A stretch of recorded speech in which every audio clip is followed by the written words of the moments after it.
Falar sobre o Hajj entre os xiitas não é mais uma questão puramente jurídica ou um debate passageiro entre as escolas islâmicas, mas se transformou em um assunto complexo, onde a crença se mistura com a política e os rituais com a identidade. Enquanto a Ummah vê o Hajj a Meca como o pilar unificador sem o qual o Islã não se estabelece, a doutrina xiita adiciona detalhes e práticas que tornaram a experiência diferente e levantaram questões sem fim, como o Tawaf das mulheres, o Hajj do prazer, Hajj al-Tamattu, e a visita a Karbala, que se tornou descrita como a maior reunião religiosa do mundo. Com a Revolução Iraniana de 1979, surgiu uma nova dimensão do Hajj, que não é mais apenas um evento de adoração, mas também um campo de luta política, com slogans como desassociação dos politeístas e apelos pela internacionalização dos dois lugares sagrados, o que abriu caminho para um constante conflito entre a santidade do rito e a lógica do Estado. Neste vídeo, vamos mergulhar nos detalhes dessa controvérsia, revisando os pilares do Hajj entre sunitas e xiitas, discutindo o simbolismo de Karbala e Najaf e observando como o Hajj transitou de um espaço de adoração para um espaço político. No final, tentaremos entender onde começa a obrigação e onde termina a identidade. Fiquem conosco até o final e não se esqueçam de apoiar-nos com um like no vídeo e inscrever-se no canal para receber todas as novidades.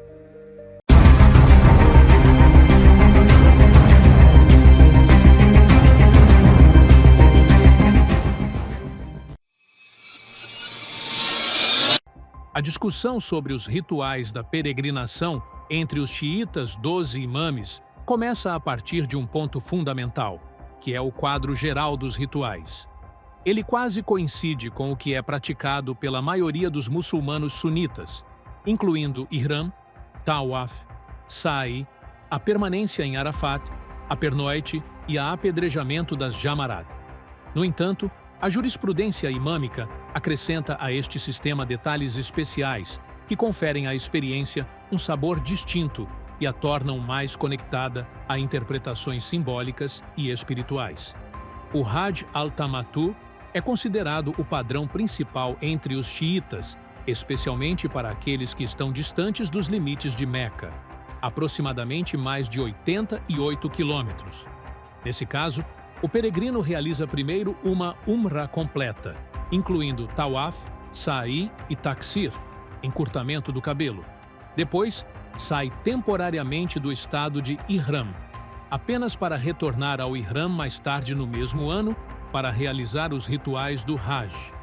Essa separação entre Umrah e Hajj oferece ao peregrino a oportunidade de descansar e renovar sua intenção, tornando a experiência, na visão deles, mais completa.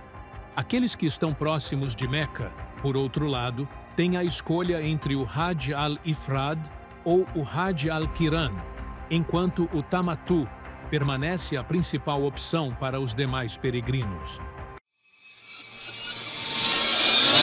Uma das características mais marcantes dos rituais xiitas é o Tawaf al-Nisa, circunvolução das mulheres, que é considerado um pilar essencial para a conclusão da peregrinação e a completa libertação do estado de Ihram.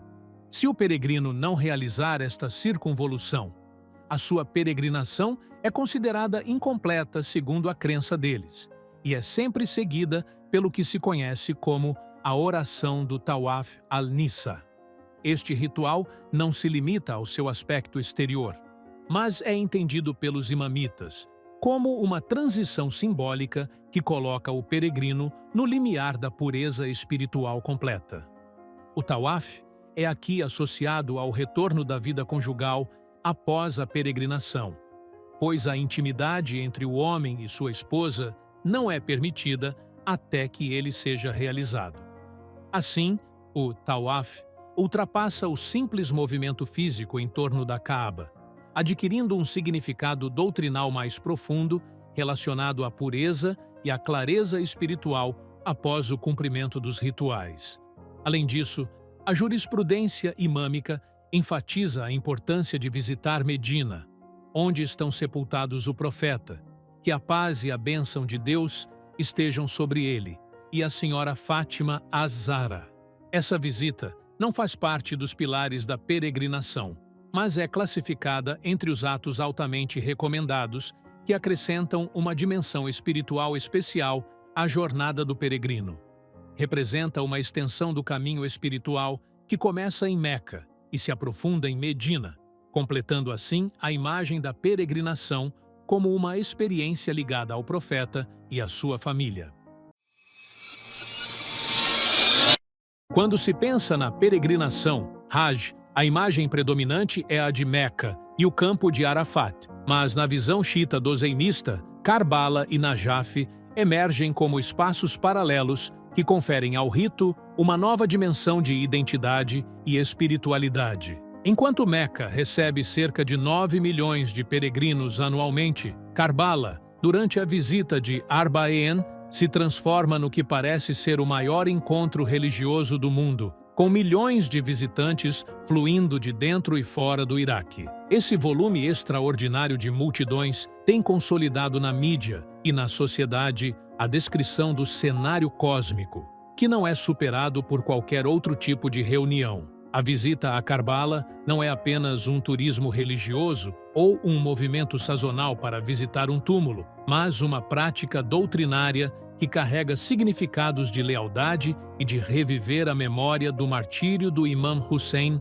bin Ali em Karbala. O percurso conhecido como Al-Mashaya, caminhada entre Najaf e Karbala, deixou de ser apenas uma jornada a pé, tornando-se um ritual coletivo que simboliza a declaração de lealdade e renovação do pacto com Hussein, além de um arrependimento coletivo pela traição da Umma a ele durante o acontecimento de Karbala. O valor dessa visita é consolidado através de narrativas de virtude que circulam nas fontes xiitas, as quais exaltam a visita ao túmulo de Hussein, especialmente no dia de Arafat. Algumas tradições afirmam que ela equivale a 1000 hajjs, 1000 umrahs e 1000 batalhas, frases que colocam a visita em uma posição espiritual superior a muitas outras formas de adoração. Há também textos que afirmam que Alá escolheu a terra de Karbala como sagrada 24 mil anos antes de Meca. Embora haja debate sobre o significado dessas narrativas, elas explicam o peso simbólico e emocional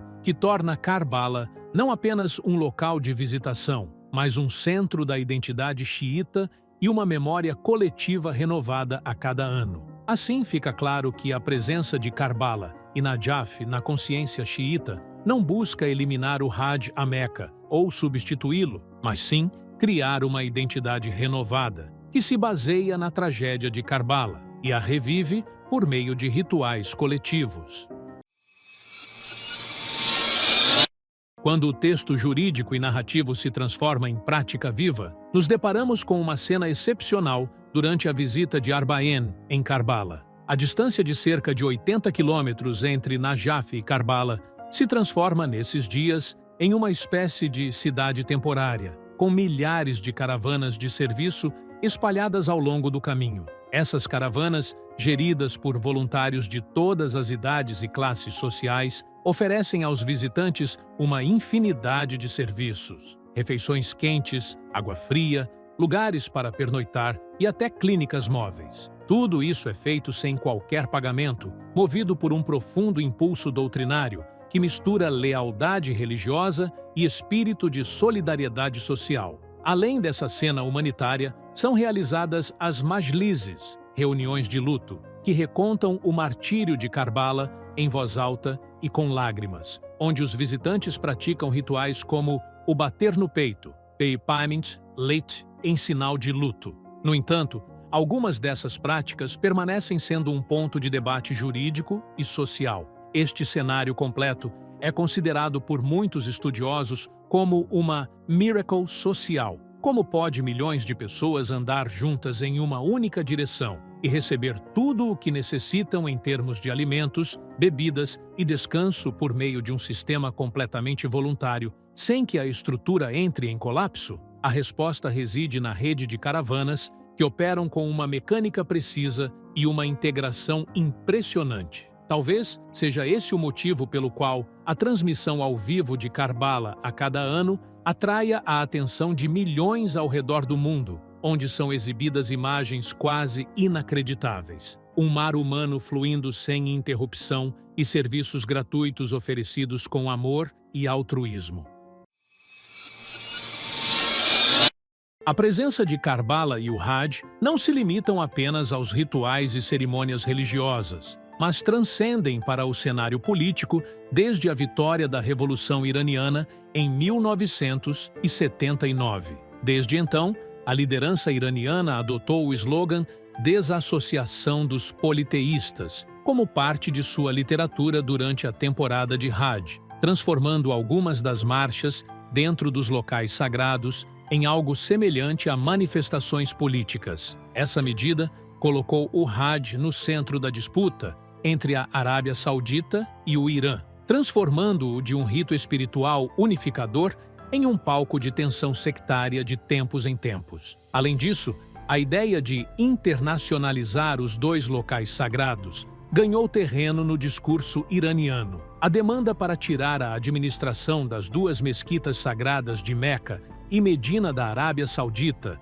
e entregá-la a uma autoridade islâmica internacional é apresentada como um projeto de reforma à primeira vista, mas, no fundo, é interpretada no contexto do conflito regional e do desejo do Irã de expandir sua influência simbólica sobre os lugares mais importantes para os muçulmanos. A cada temporada, essa proposta se renova, fazendo com que o rito continue vulnerável à politização e ao uso de slogans, enquanto o Hajj permanece uma cerimônia religiosa pura para a Arábia Saudita, enquanto o Irã tenta usá-lo como uma plataforma política, tornando-o um dos principais pontos de tensão entre os dois países desde o final da década de 1970 até hoje.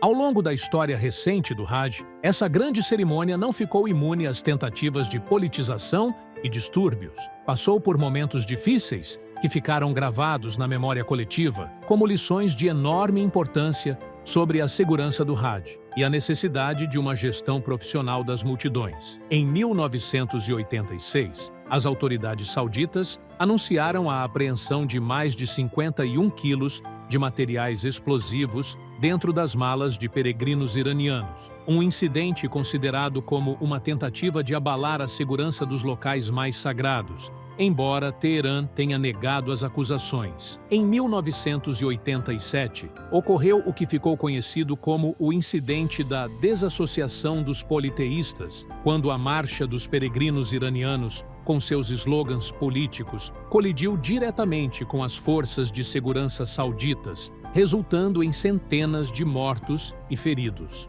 O incidente levou à redução do número de peregrinos iranianos de forma significativa, como uma mensagem clara de que a sacralidade do rito não permite a politização. Em 1989, ocorreram explosões mortais em Meca, perto da Mesquita Sagrada, e um grupo de peregrinos kuwaitianos foi acusado de estar ligado ao Irã, embora Teherã tenha negado qualquer envolvimento. Esse incidente se tornou mais um teste para a capacidade do reino de proteger milhões de peregrinos e consolidou a necessidade de desenvolver mecanismos de combate ao terrorismo durante a temporada do Hajj. O ano de 1990 viu uma das piores tragédias, quando uma estampida no túnel de Mina, que leva ao local de arremesso das pedras, resultou na morte de mais de 1.400 peregrinos. Esse evento expôs a fragilidade da infraestrutura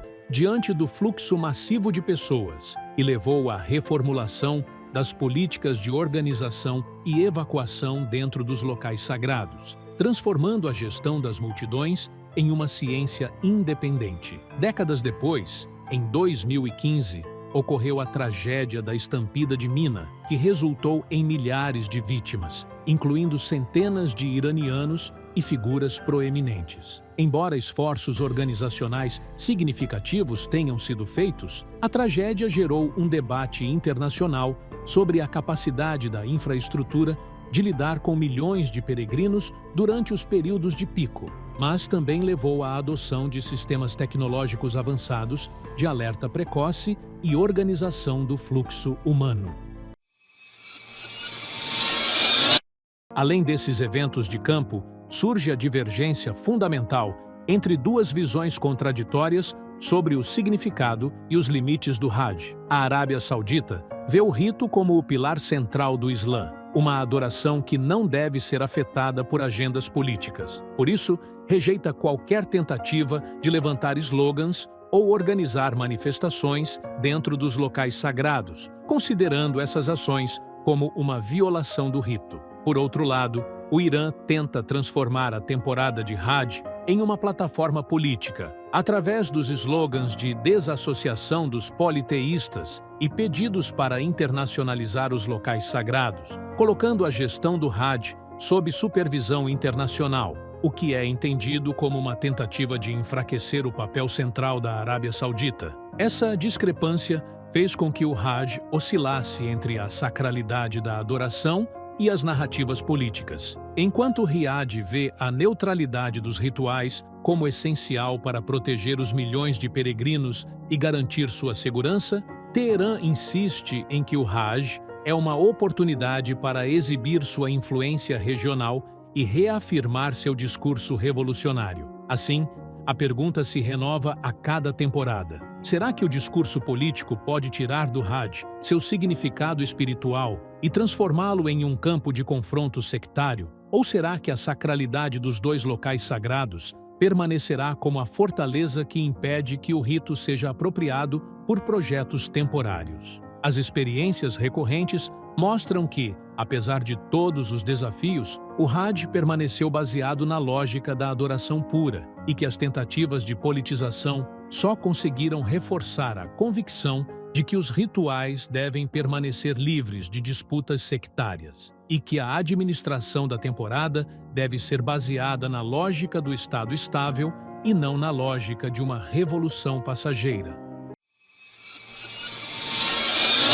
Quando a mídia destaca um título provocativo como Hajj dos xiitas, o público pode imaginar que existe um rito alternativo ao Hajj de Meca e que as milhões de pessoas que se dirigem a Karbala estão cumprindo uma obrigação religiosa equivalente ao quinto pilar do Islã. No entanto, a análise jurídica revela uma imagem completamente diferente. O Hajj é uma obrigação definitiva que só pode ser cumprida em Meca, e nenhuma outra prática, por mais meritória que seja, pode substituí-la. A visita a Karbala, embora uma das mais recomendadas para os xiitas, continua sendo, sob a jurisprudência, uma visita, não um Hajj. O que é chamado na mídia de Hajj Karbala não é nada mais do que uma descrição popular do fenômeno da visita de Arba'in, uma marcha de milhões de pessoas com um profundo significado doutrinário e histórico. No entanto,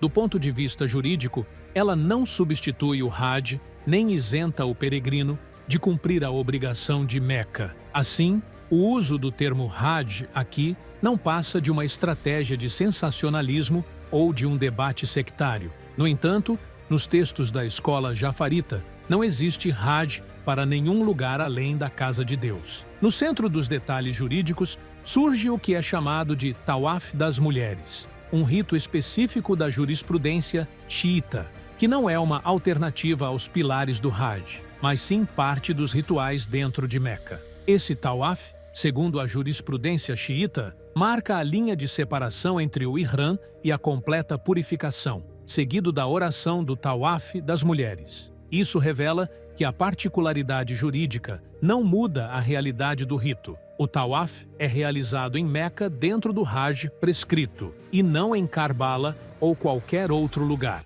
Quanto à enorme quantidade de peregrinos em Karbala, durante eventos como a visita de Arba'in, isso não a qualifica como Hajj, mas sim como uma expressão de identidade coletiva que revive a tragédia de Karbala e as redes de apoio voluntário que organizam o maior encontro humano anual do mundo. Esses milhões de pessoas são um reflexo da memória histórica e doutrinária, sem relação com a substituição do Hajj ou com com a mudança de seu local. A questão do slogan "desassociação dos politeístas" é outro aspecto que carrega um conteúdo político-ideológico muito forte desde a Revolução Iraniana. Esse slogan não faz parte dos pilares do Hajj, nem entre os xiitas, nem entre os sunitas, mas é usado como uma plataforma de protesto político. Isso esclarece que a fusão entre rituais religiosos e práticas políticas é a raiz da confusão no termo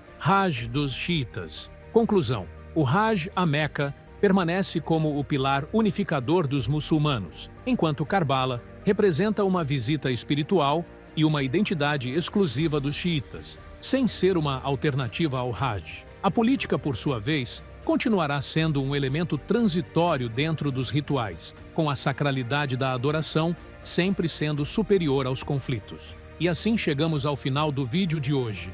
Não percam a oportunidade de acompanhar todas as novidades, inscrevendo-se no canal e ativando o sininho para receber tudo o que há de novo.